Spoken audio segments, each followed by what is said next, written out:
अच्छा, अस्सलाम वालेकुम। आज हमने मेंडेलिक एसिड सीरम से शुरू करना था। मेंडेलिक एसिड सीरम जो है, सबसे पहले ये इंडिकेशन में एक चेहरा आपको दिखाया गया है। अब आप देखो कि इसके चेस्ट का कलर देखो, चेहरे का देखो। यानी कि क्या नजर आ रहा है आपको? हाइपर पिगमेंटेशन नजर आ रही है। तो इससे क्या समझ आया? मेंडेलिक एसिड ऐसे पेशेंट को देंगे जो हाइपर पिगमेंटेड है, जिसकी स्किन यानी कि डार्क हुई पड़ी है। ठीक है। अच्छा, और उसमें क्या नजर आ रहा है? कोर्स रिंकल्स नजर आ रहे हैं। यानी कि जिस इंसान को प्री मेच्योर या टाइमली एजिंग हो गई है उसको भी देंगे। ठीक है। तो इसमें दो मेन चीजें आपको नजर आ रही हैं, एजिंग और हाइपर पिगमेंटेशन। तीसरी चीज जो आपको नजर आ रही है वो है ये, इसको कहीं कहीं स्वेलिंग और इस तरह से ये देखे पफीनेस और सैगिंग स्किन का जो इशू चल रहा है वो। ठीक है। तो यानी कि ये हम किस स्किन में देंगे? जो इन्फ्लेमेशन है, जो फेस के या स्किन में या बॉडी में जो इन्फ्लेमेशन चल रही है उसके लिए जो हमारे पास एक टॉपिकल है ये। ठीक है। अब देखते हैं क्या करता है। एंटी रिंकल है mandelic acid, it serum that supports ageing gracefully. Are skin care products containing active ingredients that target the visible signs of aging, जैसे fine line, wrinkles, as spots. देखो, फाइन लाइन और wrinkles आपको नजर आ रहे हैं। Wrinkles जिनको कहते हैं, ये जो बड़े बड़े कोर्स हैं, ये रिंकल्स हैं। ठीक है। फाइन लाइन जो होती है ना, वो होती हैं जो बिल्कुल बारीक बारीक होती हैं। ये जिस तरह से आंखों के नीचे साइड्स पे, कि जब इंसान एट रेस्ट है, आंखें बंद करके सो रहा है, तब भी वो उसके चेहरे पे नजर आ रही होती हैं। और रिंकल्स होते हैं जैसे आईब्रो ऊपर की, तो ये कोर्स जो लाइंस हैं, कोर्स रिंकल्स हैं ये। और एज स्पॉट्स होते हैं, उसको सोलर स्पॉट्स भी कहते हैं, लिवर स्पॉट्स भी कहते हैं। वो ऐसे ओवल से होते हैं। ठहरे मैं इसको जूम इन करती हूँ, फिर आपको नजर आएगा। सन एक्सपोज्ड एरिया पे होते हैं, ज्यादा 50-60 प्लस की एज में होते हैं, इस तरह से ये। ठीक है। ये आपको जो है ना, मार्क कर सकते हो। इनको सोलर स्पॉट्स भी कहते हैं, सन स्पॉट्स भी कहते हैं, लिवर स्पॉट्स भी कहते हैं, इनको एज स्पॉट्स भी कहते हैं। ठीक है। अच्छा जी, ये एज स्पॉट्स हो गए। और goal of wrinkles with the goal of improving the appearance of skin. एक सिर्फ ये नहीं कि हमने ऊपर से पिगमेंट उतार दिया, हमने ऊपर से जो है वो रिंकल्स खत्म कर दिए, हमने फाइन लाइंस खत्म कर दी, हमने एज स्पॉट, लेकिन हमने ओवरऑल स्किन के क्वालिटी को भी इम्प्रूव करना है। ठीक है। और ब्राइटनिंग। ब्राइटनिंग क्या मतलब है? ब्राइटनिंग का, skin brightening serum is a product with high performance ingredient design to visibly reduce the dullness and discoloration. Dullness और डिस्कलरेशन, जो आपका रिस्ट की इनर साइड है ना, वो जो आपका कलर है ना, वो आपका ओरिजिनल कलर है। जिस तरफ नाखून है वो नहीं, अंदर वाली साइड जो जहाँ पे हथेली है, अंदर। अब इस कलर तक आप अगर हो तो आप नॉर्मल हो। अगर आपका चेहरा इससे डार्क है, इसका मतलब है वो डल है, इसका मतलब है वो हाइपर पिगमेंटेड है। तो उसको आपने ब्राइटन करने का मतलब ये होता है कि आपने वापस उस कलर पे लाना है। कभी कभी डॉक्टर्स बहुत ज्यादा पेशेंट को शेम करते हैं कि वाइटनिंग कोई चीज नहीं होती है। Brightening and whitening interchangeable terms हैं। मतलब यही होता है कि आपने स्किन को कुछ टोन्स लाइट लेके आना है। A skin brightening serum is a product with high performance ingredient designed to visibly reduce dullness and discoloration. These products are designed to help visibly brighten an uneven skin tone for a more uniform look. Uneven skin tone को इसने कर दिया bright, और चेहरा uniform दिखना शुरू हो गया। कल भी एक्सप्लेन किया था कि ये आपकी जो थी, ये प्लेन सरफेस है, इससे जो लाइट होती है वो इस तरह से रिफ्लेक्ट करती है, यानी जैसे मिरर से। ठीक है। और ये जो अनइवन सरफेस है, इससे लाइट इस तरह रिफ्लेक्ट, कभी कोई जहां पे रे पड़ी है वो उसके 90 के एंगल पे रिफ्लेक्ट करती है ना, राइट एंगल बनता है रे के इंसिडेंट और रिफ्लेक्शन का। अब देखो कि अगर इस तरह से हो ना, कि सारी एक लाइन में प्रॉपरली इस तरह से स्किन इवन हो, खड्डे ना हो, ऊपर कोई बम्प्स ना हो, तो उससे क्या होगा? शाइन, ब्राइटनेस जो है वो जनरेट होगी।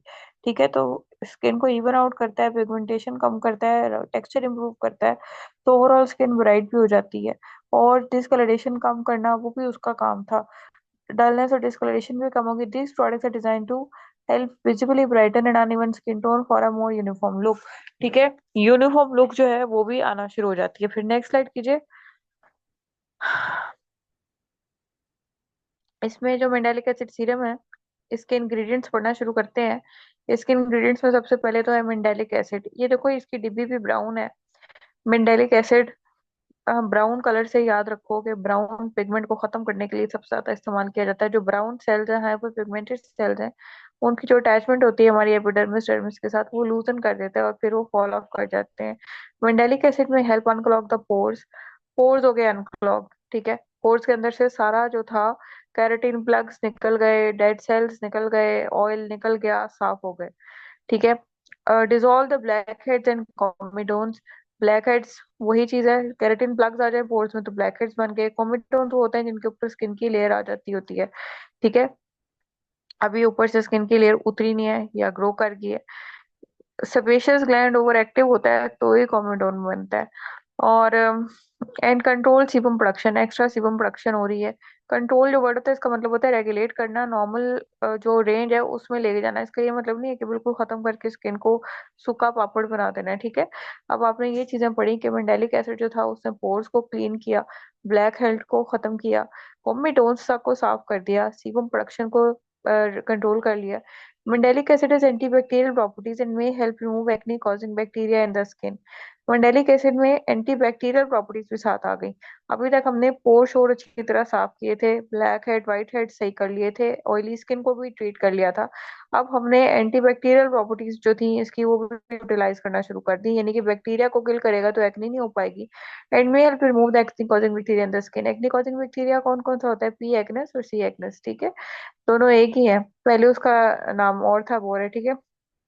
ये मेजर है। Mandelic acid has benefits for ageing skin as well. हमने पीछे तस्वीर देखी है। It accelerate cellular renewal making skin appear lighter and brighter and firmer and smoother.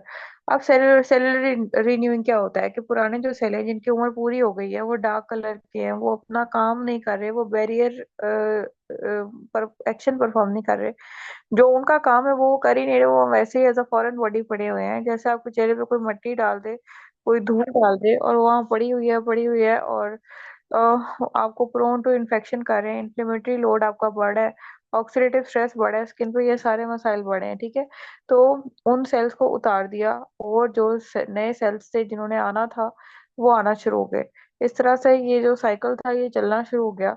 और जो थी सेल रिन्यूअल, स्किन की नई से नई न्यू सेल्स की लेयर्स आना शुरू हो गई और डेड स्किन उतरना। ये इसका ये मतलब नहीं है कि आपकी स्किन को काट के आपके हेल्दी सेल्स उतार देगा, वो भी उतरना शुरू हो जाएंगे, नहीं। ठीक है।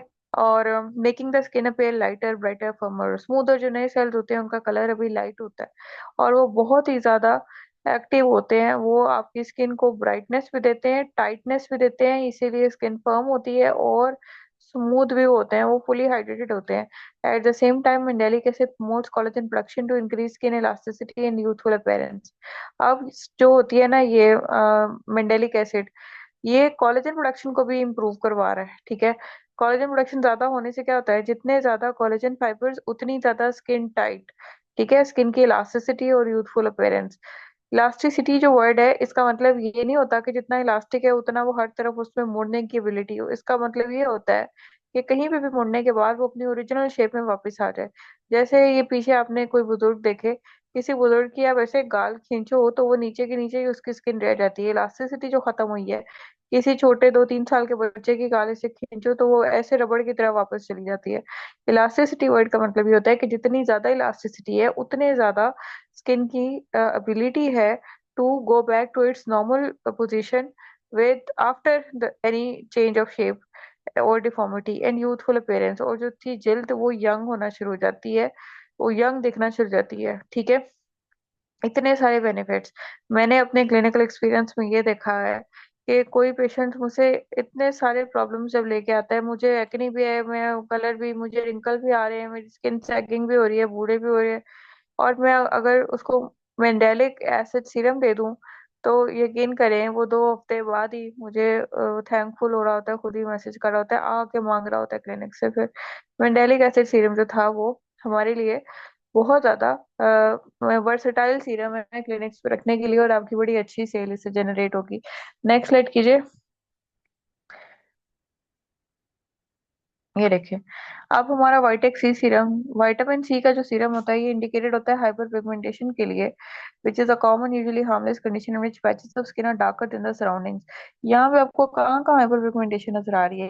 एक तो ये चीक्स हो गई, ठीक है, और ये देखो लिप्स हो गए, और ये अपर लिप्स हो गए, और ये डोर्स ऑफ द नोज हो गया, और ये डार्क सर्कल्स हो गए, और ये लोअर लिप, चिन, हर जगह ही। अगर आप कहोगे इस तरह तो आप ये कहोगे कि पूरा फेस ही डार्क है, नहीं। ये देखो, ये लाइटर एरियाज आपको नजर नहीं आ रहे, ये लाइटर एरिया नजर नहीं आ रहा, ये लाइटर एरिया नजर नहीं आ रहा। ठीक है, ये देखो लाइटर एरियाज। तो इसमें लाइट और डार्क की जो कॉम्बिनेशन है, ये हमारी हाइपर पिगमेंटेशन है। अच्छा, इसमें यूनिफॉर्म भी हो सकती है, पूरा चेहरा भी डार्क हो सकता है, तो उसको ये आप क्रॉस चेक कर लो उसकी वही रिस्ट की इनर साइड से। It is a common usually harmless condition patches of, एक सेकंड, किसी का माइक क्या अनम्यूट हुआ है। डॉक्टर सभी, आप द डॉक्टर? Mic mute.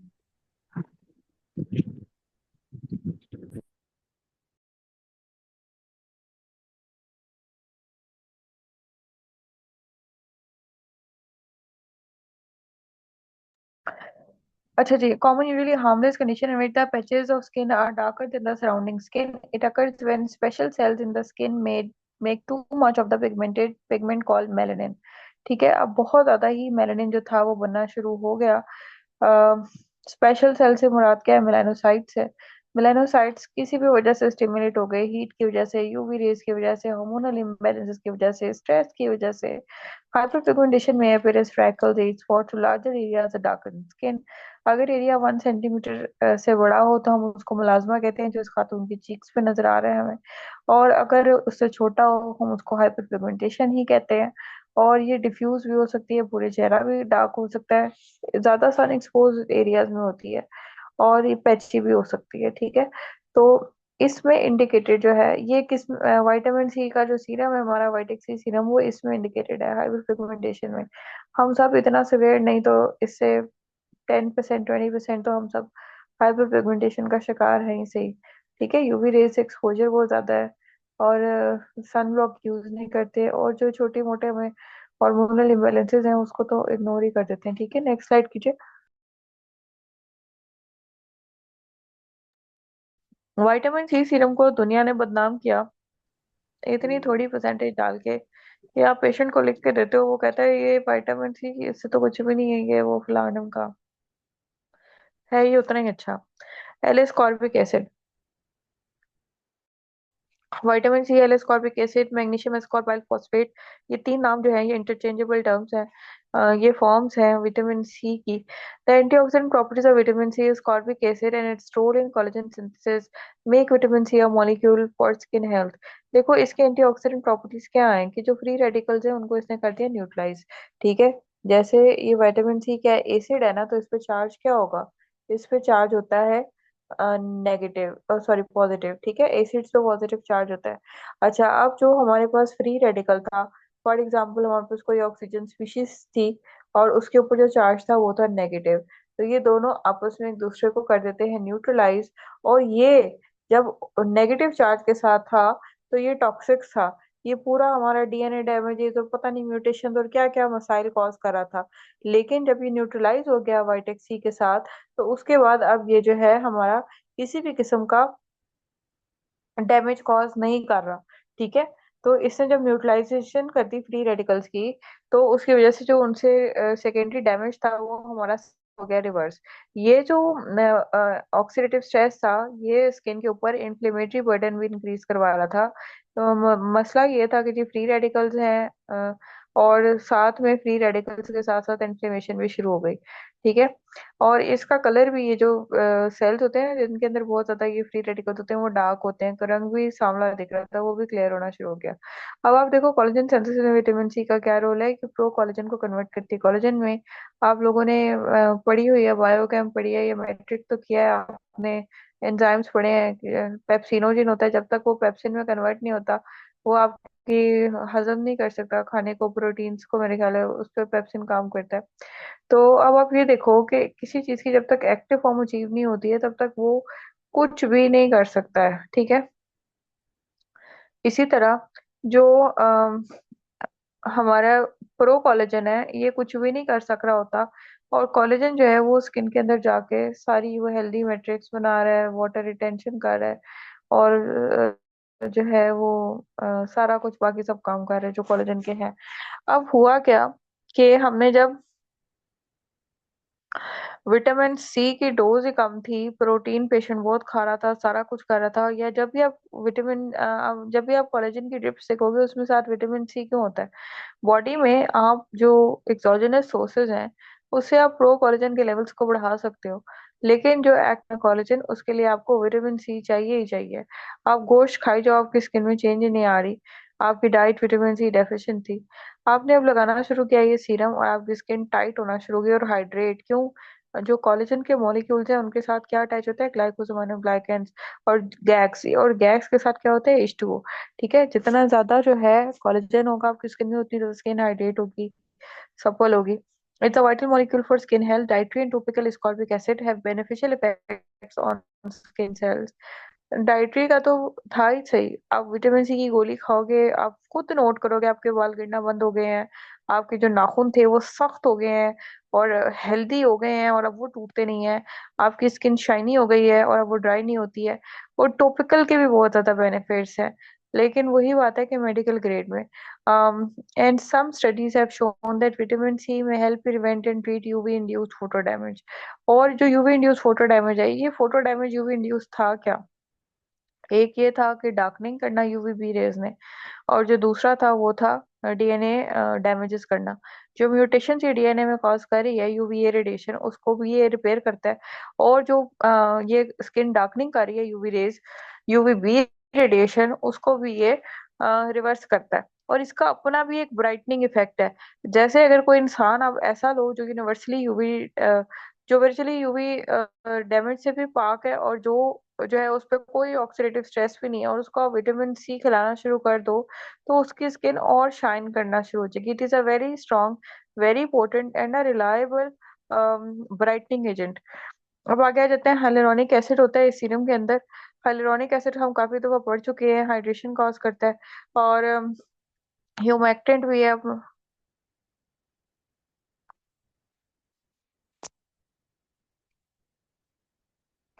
अच्छा, अब इसमें तीसरी चीज देखते हैं कि क्या है, वो है विटामिन ई। विटामिन ई, आप लोगों ने इवियन का नाम सुना होगा, कुछ लोग इवियन का कैप्सूल मुंह पे लगा रहे होते हैं। उसका मॉलिक्यूलर साइज इतना बड़ा होता है कि वो आपकी स्किन से एब्जॉर्ब नहीं होता, ऊपर वो ऑयल की वजह से एक वो आपको एक इफेक्ट दे देता है थोड़ा सा। अब जो ये है विटामिन ई जो होती है, ये भी एक टोकोफेरोल लिखा होगा या विटामिन ई लिखा होगा, ये भी एक एंटीऑक्सीडेंट है।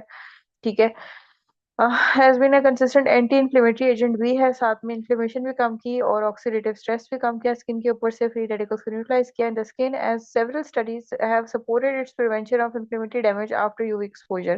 ठीक है, अब क्या हुआ कि यूवी एक्सपोजर के बाद जो हमारी इन्फ्लेमेटरी डैमेज शुरू हो गया था, उसको इसने रिवर्स करना शुरू कर दिया। सही है, उसने क्या किया था, विटामिन सी ने ऑक्सीडेटिव ऑक्सीडेटिव और जो यूवी इंड्यूस डैमेज था उसको रिवर्स किया, और इसने क्या किया, जो इन्फ्लेमेटरी डैमेज था उसको भी रिवर्स कर दिया। ठीक है, और as mention above, topical vitamin E can reduce UV damage, UV induce skin swelling, skin thickness and erythema and edema, all signs of skin inflammation। Skin inflammation को आइडेंटिफाई कैसे करोगे?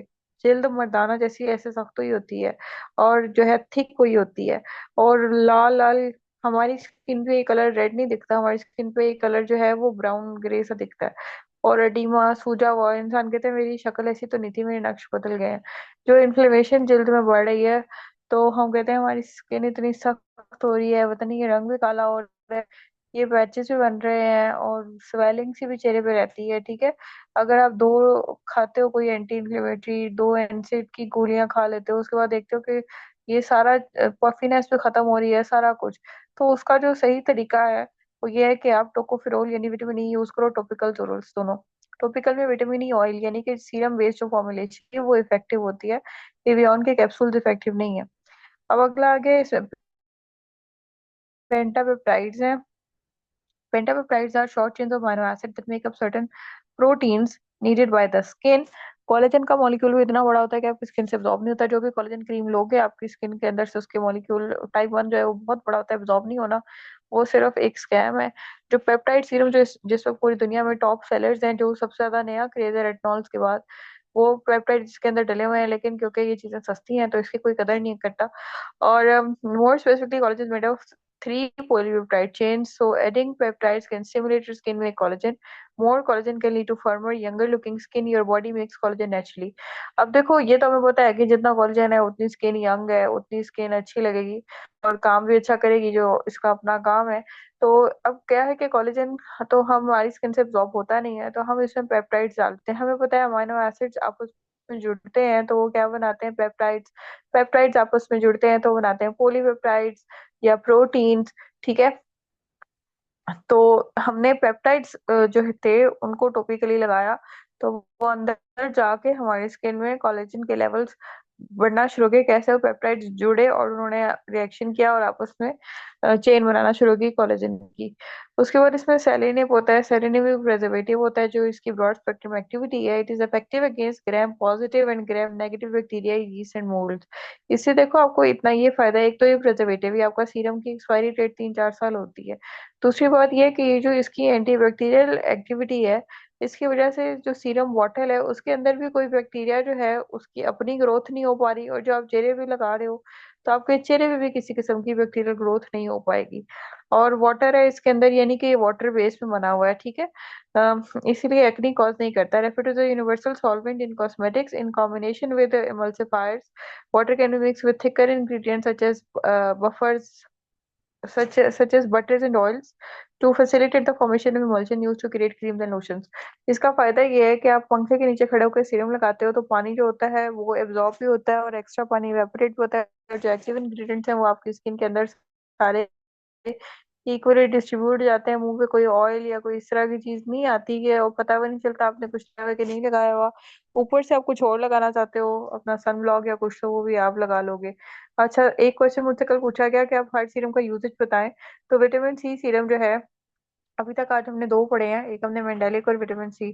देखो, सुबह उठ के आपने फेस वॉश या साबुन से चेहरा धोया, उसके बाद आपने जो है टॉवल से पैर ड्राई कर लिया या टिश्यू से कर लिया। उसके बाद आपने क्या किया कि 2 कतरे सीरम, 2 to 4 इसकी रेंज है, 2 ड्रॉप्स आर इनफ। 2 कतरे लेके फैन के नीचे खड़े होकर, क्योंकि हमारे मुल्क में आता है पसीना, आपने पूरे चेहरे पे लगा के उसको जज़ब कर लेना है, मलना है तो वो जज़ब हो जाना है। ठीक है। सर्कुलर मोशन कर लो, जज़ब हो जाना है। 2 सीरम्स ऐसे हैं जो आप दिन के टाइम नहीं लगा सकते, एक विटामिन सी और एक रेटिनॉल। रेटिनॉल से तो फौरन ही कॉन्टेक्ट डर्माटाइटिस शुरू हो जाता है, पूरा चेहरा ब्लैक हो जाता है। आप कहोगे ये विटामिन सी तो बहुत से लोग लगाते हैं। कुछ लोगों को विटामिन सी रिएक्शन देता है, कुछ लोगों को नहीं देता। जिनको देता है उनको पता है, वो इसको कंटिन्यू नहीं करेंगे, पैच टेस्ट कर लें एक दिन। और जिनको नहीं देता है वो इसको कंटिन्यू करेंगे, मगर जो लोग करेंगे भी सही उनको भी उसके ऊपर जो है ना सन ब्लॉक लगाना जरूरी है। यानी अभी तक हमने पढ़ा फेस वॉश किया, फिर हमने सीरम लगाया, फिर हमने थोड़ा सा मॉइस्चराइजर लगा लिया और उसके ऊपर सन ब्लॉक। उसके बाद आपकी अपनी स्किन में आपकी कोई कमी नहीं रह जाएगी। वो जो आप देखते हैं ना ब्लॉगर्स श्लॉगर्स को इंटरनेट पे, बड़ी चमक रही है स्किन, उस तरह की आपकी अपनी भी होना शुरू हो जाएगी। ठीक है। अगर आप ओमिट करना चाहते हैं तो आप इसमें मॉइस्चराइजर ओमिट कर सकते हैं, क्योंकि सीरम जो है तकरीबन सारी फॉर्मुलेशंस में हाइलुरोनिक एसिड कहीं ना कहीं मौजूद है। विटामिन सी जो है डे टाइम पे अगर लगाएं तो ऊपर सन ब्लॉक जरूर लगाएं। और अगर, क्योंकि ये एसिड है, कुछ लोगों की स्किन को इरिटेट करेगा, तो फिर आप छोड़ दें, पैच टेस्ट कर लें। नेक्स्ट स्लाइड कीजिए।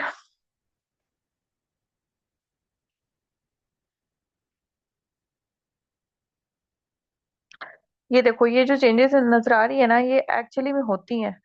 और ये क्या इसमें चेंजेस है, इसमें जो पिगमेंट है वो कम हो गया है, उसमें फाइन लाइंस रिंकल्स कम हो गए हैं, और स्किन प्लम्प हो गई है, ऐसे जैसे उसके अंदर कुछ फिल कर दिया हो, जैसे भर दिया हो उसको फ्लूइड्स। ठीक है। और यंग और यूथफुल, ये आपको लगेगा ये कंप्यूटर इफेक्ट्स हैं, ये जरूर कंप्यूटर के इफेक्ट्स हैं, लेकिन इतनी जो माइनर चेंजेस होती हैं स्किन में, इनको आप रियल लाइफ में तो नोटिस कर सकते हो, आप तस्वीर में इतना कर नहीं सकते हो। तो इस तरह से कंप्यूटर इफेक्ट्स करके आपको ये दिखाया गया है कि ये चेंजेस आ सकती हैं। ये इंडिकेशन है हाइलुरोनिक एसिड सीरम की। Hyaluronic acid is N antioxidant, is an powerful antioxidant. Hyaluronic acid helps is best known for its ability to bond water to the tissues. Hyaluron production increases in proliferating cells, and the polymer plays a role in mitosis. This chapter is an overview of hyaluronic acid and physicochemical properties and application.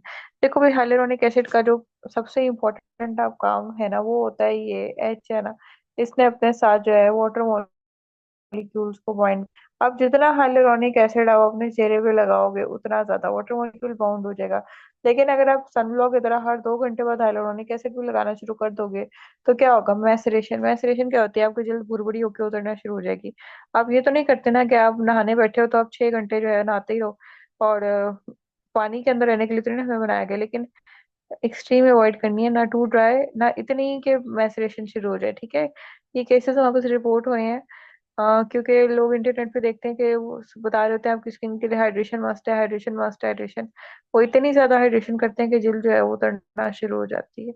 तो इतना भी नहीं करना, दिन में 1 से 2 दफा लगा लें, इनफ है। ठीक है, हाइलुरोनिक एसिड सीरम, ये आपको रिजल्ट इसमें नजर आएंगे। नेक्स्ट स्लाइड कीजिए।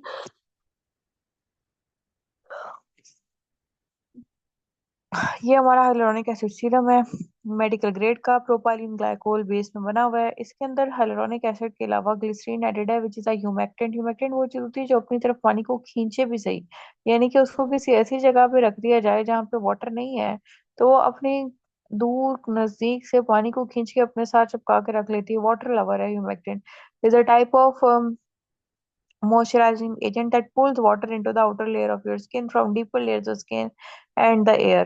देखा, अब मेरी स्किन बड़ी ड्राई थी, मैंने ऊपर ग्लिसरीन लगा दी, तो उसने पानी को कहीं से खींच के लाना है अपने साथ बाइंड करके, जहां पे मैंने ग्लिसरीन लगाई है यानी कि एपिडर्मिस, वहां पे उसने ग्लिसरीन ने अपने साथ वाटर को रिटेन कराना है।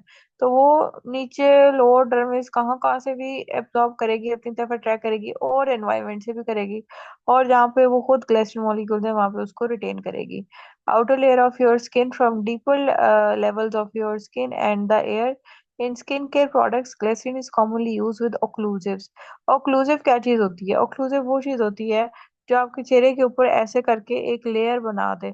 जैसे आप लोगों ने पॉन्ड्स कोल्ड क्रीम देखी होगी, रात को आप पॉन्ड्स कोल्ड क्रीम लगाते हो, पूरी ऐसे ऊपर लेयर बना के छोड़ देते हो, या पेट्रोलियम जेली बना देते हो। वो ऐसी चीज होती है occlusive जो आपका आउटसाइड वर्ल्ड से कनेक्शन खत्म कर दे। ठीक है, is commonly use with occlusive another type of moisturizing agent to trap the moisture it draws into the skin। यानी occlusive लगाने से ये होता है कि जैसे आपने चेहरा धोया, उसको आपने थोड़ा सा पैर ड्राई किया, अब आपका जो मॉइस्चर था ये ग्लिसरीन ने अपनी तरफ अट्रैक्ट किया एनवायरनमेंट से और लोअर लेयर से।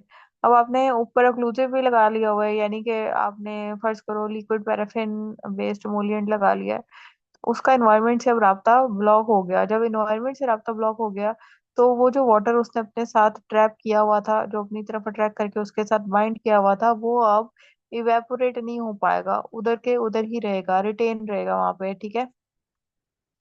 अम, उसके बाद ये होता है, ट्रैप हमने कर लिया वाटर ओनली। इसमें ये सीरम बेस्ड भी होती है, which is a cosmetic serum based design to take addition of essential oils, extracts and actives to create customize serums for targeted skin routine. ठीक है। तो सीरम बेस्ड भी अच्छी क्वालिटी की होना ना होना बहुत मैटर करती है। बहुत सारे पेशेंट्स हमें रिपोर्ट करते हैं कि हमने hyaluronic एसिड सीरम तो लगाया, उससे हमें ये हो गया, वो हो गया, ये हो गया, वो हो गया। तो क्वालिटी ऑफ जो सीरम बेस और ये जो इन चीजों की है, इससे बहुत फर्क पड़ता है। कुछ लोग सिर्फ डेकोरेशन को देखते हैं। मैं अक्सर पेशेंट्स को क्लिनिक पे ये देती हूँ चीजें, तो वो कहते हैं ये क्या घटिया है, इसकी प्रेजेंटेशन नहीं अच्छी, इसकी पैकिंग नहीं अच्छी, इसका ये नहीं अच्छा, इसका वो नहीं अच्छा। तो याद रखें कि आपका काम पेशेंट को ट्रीट करना है, और 2-3 हफ्ते बाद वही पेशेंट आके कह रहा होता है कि मुझे ये 4 और दे दें, मैंने अपनी फैमिली में भी इंट्रोड्यूस कराना है। ठीक है, नेक्स्ट स्लाइड कीजिए। अच्छा, अगला हमारा जो सीरम है वो लैक्टिक एसिड सीरम है। लैक्टिक एसिड के बारे में एक बात याद रखें, हाइड्रेशन और पिगमेंटेशन। आप लोगों की जो, आपने बुजुर्गों को देखा होगा दही चेहरे पे लगा रहे होते हैं, दही में भी लैक्टिक एसिड ही होता है। हाइड्रेशन, पिगमेंटेशन, ड्राई स्किन के लिए। अच्छा, सर में भी दही लगा रहे होते हैं और वो कहते हैं इससे खुश्की खत्म हो जाएगी, ये वो। ठीक है, जहाँ हमें हाइड्रेशन चाहिए वहां पे हम लैक्टिक एसिड, जहाँ हमें पिगमेंटेशन खत्म करनी है वहां हमें लैक्टिक एसिड, जहाँ हमारी सेंसिटिव स्किन है उसको जेंटली ट्रीट करना है वहां हमने लैक्टिक एसिड यूज करना है। ये आपके सामने लैक्टिक एसिड सीरम का रिजल्ट है। ठीक है, हाइपर पिगमेंटेशन में यूज किया जाता है और स्किन की पीलिंग के लिए यूज किया जाता है। After using lactic acid you will notice a brighter and smoother complexion। This AHA exfoliant helps to treat the moderate to severe hyperpigmentation which happens when certain spots on your skin have more than normal amount of melanin। देखो यहाँ पे word जो गौर करने का है वो है moderate to severe. Moderate hyperpigmentation से तो हम सब सफर कर रहे हैं। ये अल्फा हाइड्रोक्सी एसिड है जो एक्सफोलिएट करता है, यानी कि डेड स्किन सेल्स को उतारता है आपकी जल्द से। अब सवेयर हाइपरपिगमेंटेशन को भी ये ट्रीट कर लेता है। ठीक है। सवेयर हाइपरपिगमेंटेशन जो कि ट्रीट करना एक बहुत मुश्किल बात है, ये उसके लिए भी इफेक्टिव है।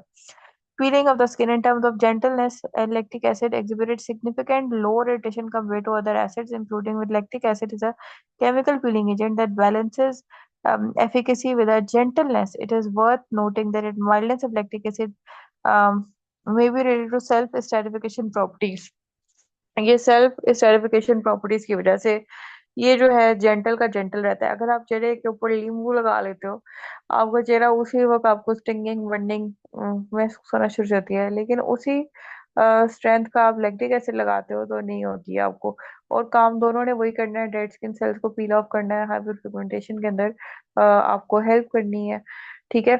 तो इसीलिए lactic acid is a more popular treatment as compare to strong acids for at home use. ठीक है। लैक्टिक एसिड सीरम जो है वो घर में इस्तेमाल के लिए बेहतर है एज कम्पेयर टू कि आप कोई ग्लाइकोलिक एसिड और फलाना एसिड शुरू कर दो हाइपर पिगमेंटेशन के लिए। और ये जेंटल है और ये सेंसिटिव स्किन के लिए भी इफेक्टिव है। ठीक है, नेक्स्ट स्लाइड कीजिए। ये तस्वीर है लैक्टिक एसिड सीरम की। Lactic acid is N exfoliating alpha hydroxy acid that helps promote the shedding of the dead skin sales. Dead skin sales जो होते ही ब्राउन ब्लैक है, उनको हमने उतारना है तो पिगमेंटेशन खत्म हो जाएगी। By gently eliminating the buildup of the dead skin cell gently, ये नहीं कि आपने लगाया तो इसने जो है जैसे कोई घड़ा खोदते हैं उस तरह से खुदाई करना शुरू कर दी और पूरा स्किन के ऊपर से वो ब्राउन चीज उतार दी, चाहे जख्म हो जाए चाहे खून निकला है, नहीं। ऐसे नहीं है, इसने आराम आराम से लेयर बाय लेयर थोड़ा थोड़ा करके डेड स्किन सेल उतारना शुरू किया। By gently eliminating the buildup of dead skin cells, this ingredient helps soften and smooth your skin and improve the overall texture। Skin soft हो गई, स्मूथ हो गई और आपका जो टेक्सचर था स्किन का वो बेहतर से बेहतर होना शुरू हो गया। ठीक है। Lactic acid is an alpha hydroxy acid that is used on the skin to remove dead skin cells and fade dark spots and soften the fine lines. Fine lines क्यों पड़ती हैं आपके स्किन पे, ये तो समझ आ गया कि जो डार्क कलर के स्किन सेल्स से ये पिगमेंटेशन में ये उतर रहे थे, ये डेड स्किन सेल से लैक्टिक एसिड ने इनको उतारा और आपकी पिगमेंटेशन कम हो गई। तो ये फाइन लाइंस को कैसे स्टॉप कर रहा है? देखो ये आपका फेस था। ठीक है, आपने जो था जैसे कि आपने स्माइल की तो यहाँ पे अब लाइंस नहीं पड़ती थी अभी पहले। ठीक है, कोई खास नहीं पड़ती थी। अब आपकी स्किन जो थी वो डेड स्किन सेल ऊपर पड़ी रही, आपने बहुत अरसे से अपना कोई ट्रीटमेंट नहीं कराया, आप एक्सफोलिएशन नहीं कराई, या मेटाबॉलिज्म स्लो हो गया, तो यहाँ पे जो थी आपकी स्किन पूरे फेस की स्किन जो थी वो सख्त हो गई हुई थी, ब्रिटल हो गई थी, यानी कि मोड़ने से टूटने वाली बात है। अब आप हंसे तो इतनी बड़ी बड़ी आपकी फाइन लाइन पड़ना शुरू हो गई। क्यों बढ़ना शुरू हो गई? इसलिए क्योंकि ये जो जो चीज फ्लेक्सिबल नहीं रही, जो डेड स्किन है, जिसके अंदर कोई हाइड्रेशन स्टेटस नहीं है, जिसके अंदर कोई फ्लेक्सिबिलिटी नहीं है, जिसका अपना कोई टारगेट नहीं है, उसको जब आपने मूव किया तो उसने, जैसे आप पेपर को मूव करते हो, उसमें जो है एक लाइन पड़ी। ठीक है, और इस तरह से आपके पूरे चेहरे में हर एक्सप्रेशन के साथ साथ ही लाइनें पड़ना शुरू हो गई। और इसको हमने कहा कि प्री मेच्योरिजिंग शुरू हो गई, फाइन लाइंस बनना शुरू हो गई। ये डेड स्किन जो खुरदरे स्केल हैं जब ये उतरेंगे तो नीचे से रियल जो न्यू स्किन आएगी वो जो है हाइड्रेटेड होती है, फ्लेक्सिबल होती है, प्लम्प होती है, उसमें आपको फाइन लाइंस और रिंकल्स नहीं पड़ेंगे। ठीक है।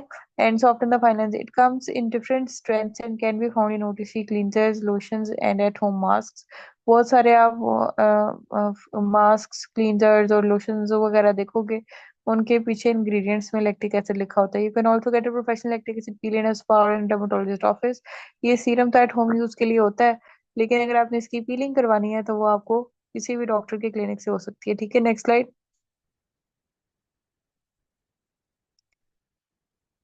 अच्छा, ये मैंने विटामिन ई का बताया था, ये देखो एंटीऑक्सीडेंट भी है, एंटी इन्फ्लेमेटरी भी है। ये देखो ये सिर्फ विटामिन ई का यूज है। इसी तरह से शाइन आती है, ऐसे लगे जैसे मुंह पर ऑयल लगाया हुआ है। ठीक है, ऐसे देखो जरा, उसकी रेडनेस खत्म हुई हुई है, उसकी डार्कनेस खत्म हुई है, उसके चेहरे पे शाइन आप देखो किस तरह की आई हुई है। ठीक है। अब वो एंटीऑक्सीडेंट होता है, vitamin E has been considered as an anti inflammatory agent in the skin as several studies have supported prevention of inflammation damage after UV exposure. As mentioned above, topical vitamin E can reduce UV-induced skin swelling, skin thickness, erythema and edema, all signs of skin inflammation। देखो इसने जो चीजें यहाँ mention की वो हमें तस्वीर में साफ नजर भी आ रही हैं, जिसमें स्वेलिंग, स्किन थिकनेस, अरिथीमा, एडिमा, ये सारे जो स्किन इन्फ्लेमेशन के साइन है ये आपको बिफोर में नजर भी आ रहे हैं, डे जीरो में। कैसे उसकी शक्ल बदल गई और ऐसे चेंज हो रही है, और आफ्टर में ये चीजें सेटल हुई हैं, ये खूबसूरत नहीं हो गई, ये इसकी ओरिजिनलिटी की तरफ वापस आ गई है। वो जो डे 0 पर शक्ल है, वो उसकी खराब हुई हुई है, वो उसकी स्किन खराब हुई है। डे 14 पे हमने कोई नेचुरल से बेहतर नहीं कर दी, हमने उसकी ओरिजिनलिटी की तरफ उसको वापस लेकर आए हैं। ठीक है, नेक्स्ट स्लाइड कीजिए। ये विटामिन ई का सीरम है, इसमें भी मुझे बहुत बात सुननी पड़ती है कि ये ऐसा नहीं है तो वैसा नहीं है, तो डेकोरेशन नहीं है तो ये नहीं है। विटामिन ई से possible benefits of vitamin E और इंक्लूड मॉइस्चराइजिंग द स्किन। अच्छा, ये ड्राई स्किन का भी बड़ा अच्छा ट्रीटमेंट है। ठीक है, और बहुत से लोग ड्राई स्किन के ऊपर कुछ भी लगाते हैं, इसलिए नहीं है कि मुंह पे ऑयल सा बन जाता है। तो ये एब्जॉर्ब हो जाता है आपके अंदर स्किन में। ठीक है, और reducing the itchiness, treating condition such as psoriasis, eczema. Psoriasis और एक्जिमा का जो पेशेंट होता है ना, या जिसको जो भी एचएलए DR1 जेनेटिकली पॉजिटिव है, उसके स्किन के ऊपर बड़े बड़े जो होते हैं ना स्केल्स बने होते हैं, और उसकी स्किन हार्ड हुई होती है, तो उसको सॉफ्ट करने के लिए भी विटामिन ई सीरम जरूरी है।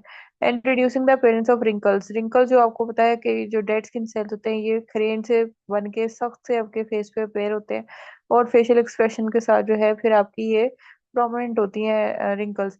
टॉपिकल विटामिन ई में also encourage wound healing, manage the development of scars, soothe sunburn and promote nail health. ये जो हम ऊपर से लगा रहे हैं, ये टॉपिकल होता है ना, इससे वुंड हीलिंग। वुंड हीलिंग से क्या मुराद है? कोई जख्म हुआ हुआ था नहीं, जो हमारी डेली वेयर एंड टेयर है, जो हम हाथ लगा कहीं पे बटन लगा शर्ट बदल दे, ये वो वहां जिन्हें निशान पड़ना शुरू हो गए, तो ये क्या है? ये जो वुंड हीलिंग है वो हमारी डेली वेयर एंड टेयर है, कि जितनी हमारी टेयर, जितनी हमारी यूजेज हो उतनी हमारी रिपेयर भी हो। ठीक है, तो कभी कभी रिपेयर इतनी स्लो होती है कि निशान स्किन पे पड़ते पड़ते पड़ते कितना कितना अरसा, 6 6 महीने तक जूता पहना निशान पड़े, कितने 6 महीने तक निशान रहा। वो क्या है? वो वुंड हीलिंग हमारी इम्पेयर हुई हुई है, डिलेड है। तो विटामिन ई टॉपिकल से वो बड़ी अच्छी जल्दी सही होती है। जैसे हमने पीछे तस्वीर में देखा, manage the development of scars. और स्कार्स में पिगमेंटेड स्कार्स की यहाँ पे खास तौर से बात की गई है। एक्ने खत्म होती है तो स्कार्स रह जाते हैं। स्कार्स दो तरह के होते हैं, एक खड्डे होते हैं और एक कौन से होते हैं, एक होते हैं जो पिगमेंटेशन होती है। यहाँ पिगमेंटेशन, सू द सनबर्न। अच्छा, सनबर्न हमारे ये पंजाब और सिंध वगैरह में तो इतना कॉमन नहीं है, KPK में कॉमन है अक्सर, बल्कि 100% केसेस मैंने देखे हैं, जितने भी पठान आते हैं बस सबको ही हुआ होता है, तो ये उसको भी सूट करता है। उसका इमरजेंसी ट्रीटमेंट जिंक ऑक्साइड होती है, सनब्लॉक होती है,